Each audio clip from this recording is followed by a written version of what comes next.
Is it a good idea to buy the cheapest of any product? Well, I'm about to find out, because I've bought what is potentially the cheapest Italian sports car in Europe.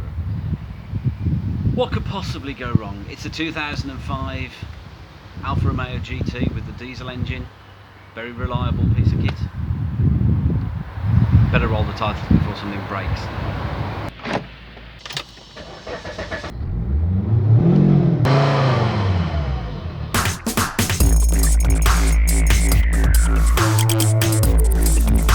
Well, to take the story right back to the beginning, this is how I first saw the Alfa Romeo. Listed on Copart. It's not actually recorded as a salvaged car. It's got no physical damage on it. As always, Copart photos are very good. They do show you every aspect of the car.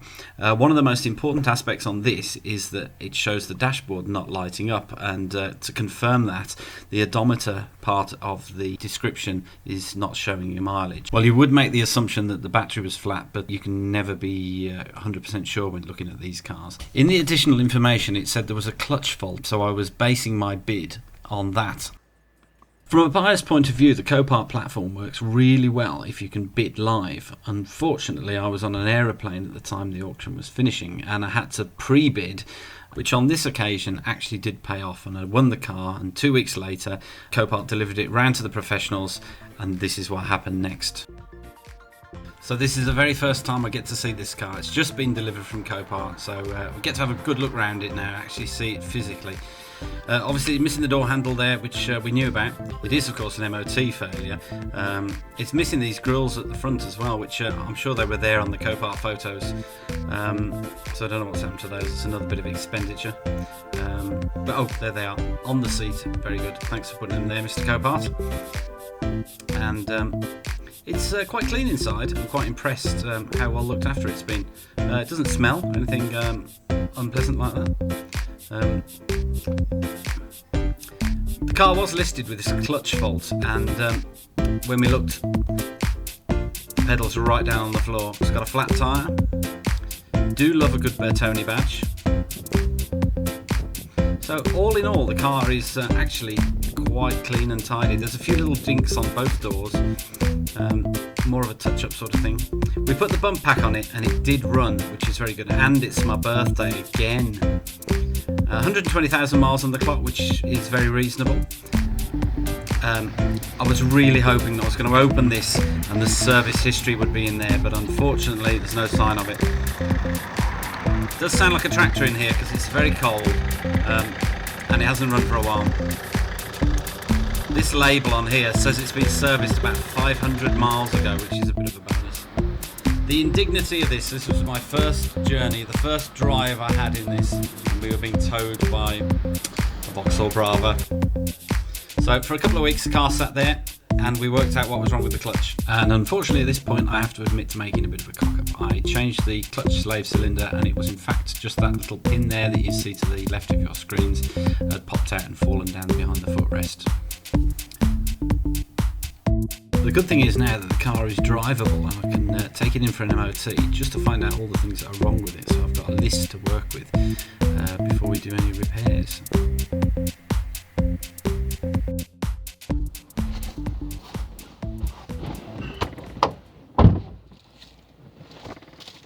So I've just driven the Alfa Romeo back from the MOT station, and it's got a bit of an interesting list of failures. It says, do not drive until repaired.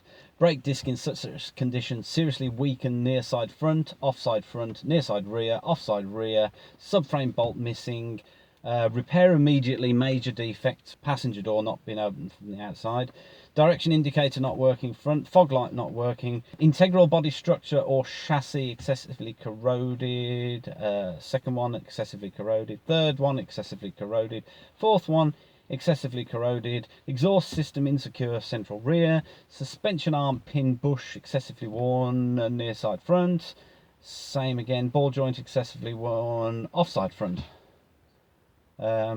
It's a fairly adequate list.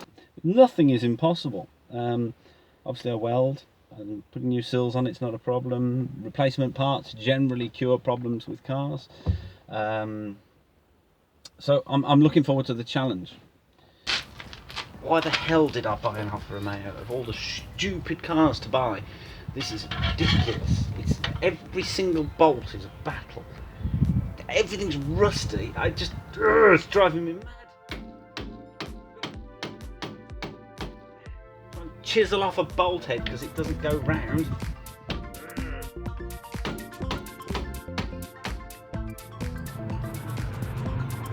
Just the stupidest car. It's nice to drive. Broke them! Chisel! Seriously, Alfa Romeo, you are selling a lie. I've seen the advert for this car and it definitely makes life look more glamorous than breaking the beetles on a cold day in Birmingham. Driving along the Amalfi coastline, cruising through Tuscan fields. No, I've broken a specialist tool trying to get the head off this bolt. Right, when everything else fails, get the grinder out.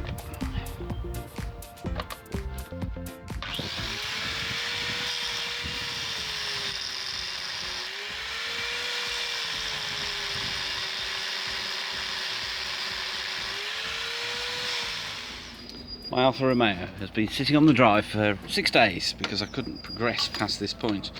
I eventually got around to doing this, which is welding a nut on the one end, screwing it back so there was enough to weld a nut on the other end, which was there. So I've welded the nut on there. I'm then going to cut the nut off this side, and that will come off then, and then I can remove the strut and change the top arm, which is the job I meant to do in the first place. Right, I've got the bottom part of that strut off, which means the rest of it should just drop down now. There we go.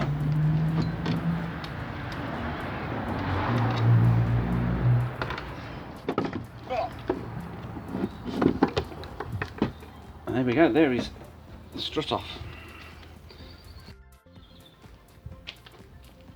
Right, everybody you talk to says this bit is a real pig to do because you can't get the pin out in this bit here.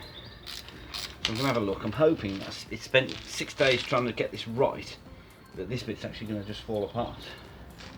But you never know.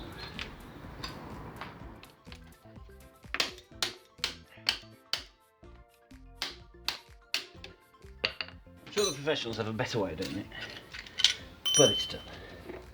There we go, one broken arm.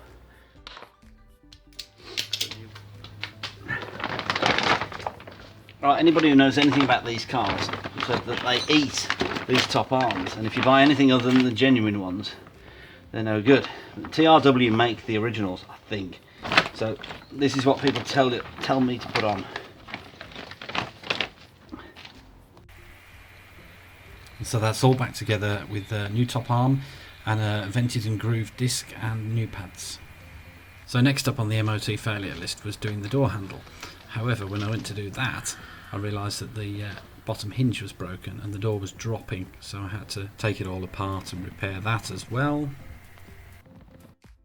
So I've removed the door, which actually was not that difficult, and now I'm removing this bottom hinge because, as you can see, there's part of the pin of that hinge is broken. I need to try and repair that because they're unavailable. You can't buy replacements. This is the bottom hinge off the Alfa Romeo. This bit is supposed to be attached to this bit. So this is not even a job I was intending to do today, but I'm having to weld that back on there. This bit's supposed to turn inside the door hinge part, and it didn't, and obviously it had snapped off over time, and then the door kept dropping, and because of that somebody was using the handle to lift it and of course broke the handle. So today's job was changing the handle, but it's ended up repairing the hinge as well.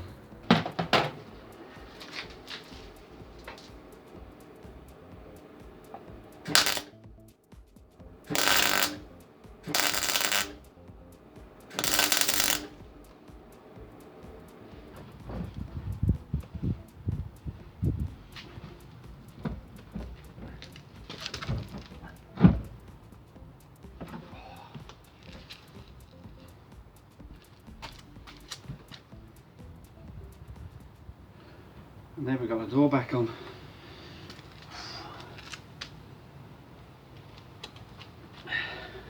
I would suggest, if you're trying to do this, get yourself a friend. If you haven't got a friend, go to Euro Car Parts and ask for a friend. They do sell them there, but don't forget the weekend promotional code so you get 20% off. That's heavy. Back on my door handle job, and probably the scariest thing you can do on any car is take glass out. Yep, there we go. I've got more and more tools building up in the footwell here. Shows the job's going well. The original job that I did start on the Alfa Romeo was changing the door handle. The handle breaks off here.